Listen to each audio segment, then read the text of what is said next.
حضرت عبداللہ بن عامر بن عاص رضی اللہ تعالی عنہما ارشاد فرماتے ہیں کہ میں رسول اللہ صلی اللہ تعالی علیہ وآلہ وسلم کے ہر فرمان کو، ہر تقریر کو قلم بند کرتا تھا۔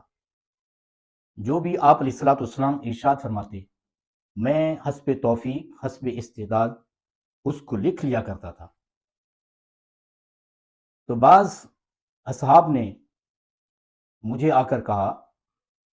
کہ حضور علیہ الصلوۃ والسلام کبھی کس مزاج میں ہوتے ہیں،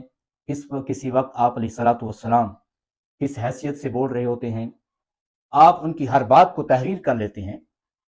یہ کچھ حد تک مناسب نہیں ہے۔ جب حضور علیہ الصلوۃ والسلام کو علم ہوا تو آپ علیہ الصلوۃ والسلام نے حضرت عبداللہ بن عمر رضی اللہ تعالیٰ عنہ سے استغفار فرمایا کہ عبداللہ آج میرے کلمات کو تحریر نہیں کر رہے ہو، تو عرض کی حضور ایسا معاملہ آیا ہے